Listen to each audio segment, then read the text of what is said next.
10 मौके जहां चुप रहने से होता है लाभ और बोलने से नुकसान। इन जगहों पर रहेंगे चुप तो नहीं होगा। आर्थिक नुकसान, जरूरत से ज्यादा बोलना या चुप रहना दोनों ही अच्छी बात नहीं है। जैसे जरूरत से ज्यादा बारिश हो जाए या फिर धूप, दोनों ही दिक्कत देती हैं।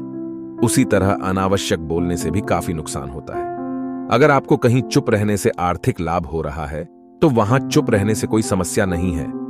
आइए जानते हैं ऐसे 10 मौके जहां चुप रहने से लाभ और बोलने से होता है नुकसान। 2, बिना तथ्य के न बोलें। अगर आपके पास कोई तथ्य नहीं है तो वहां चुप रहने में ही भलाई है। चुप बैठने से दिमाग में नई कोशिकाओं का निर्माण होता है और इससे ज्ञान की वृद्धि होती है। बोलने में भलाई वही है जहां आपको किसी चीज के बारे में पूरा ज्ञान हो। 3, शब्दों से न पहुंचे ठेस। अगर आपके शब्द किसी को मानसिक ठेस पहुंचा रहे हैं तो वहां चुप हो जाना चाहिए। कमजोर व्यक्ति के बारे में कुछ भी बोलकर आप महान नहीं बन सकते। महान आप किसी कमजोर का साथ देने में बनेंगे।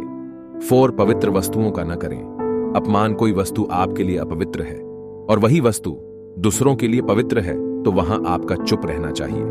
अनादर, हमें किसी भी चीज का नहीं करना चाहिए, चाहे वह किसी इंसान को लेकर हो या फिर किसी धर्म को लेकर।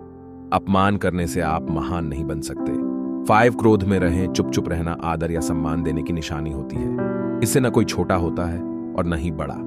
अगर आपको क्रोध आ रहा है तो आप या तो वहां से किसी का अनादर किए बिना चले जाएं या फिर चुप रहें। क्रोध करने से आपके रिश्ते खराब होंगे। क्रोध करने से हमेशा क्रोध करने वाले व्यक्ति का ही बुरा होता है। 6, मुद्दे से आपका कोई संबंध न हो। अगर आपका किसी मुद्दे से कोई संबंध न हो तो वहां आपका चुप रहना बनता है। बिना किसी वजह अगर आप दूसरों के मुद्दों पर बोलेंगे तो यह आपके लिए अनिष्टकारी रहेगा। इसमें केवल और केवल आपका ही नुकसान है। 7, शब्दों से किसी मित्र को हो हानि। अगर आपके शब्द सामने वाले के परिवार या फिर मित्र की प्रतिष्ठा के बारे में बुरी झलक दिखा रहे हैं तो वहां आपको चुप रहना चाहिए। किसी के परिवार या फिर मित्र के बारे में बुरा बोलने से केवल आप ही बुरे बनेंगे।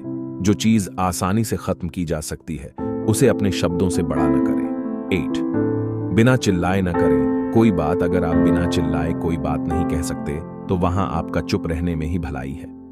किसी पर चिल्लाने से आपके व्यवहार के बारे में पता चलता है। ज्यादा बोलने से चीजें हमेशा खराब ही हो जाती हैं। किसी के बारे में न बोलें।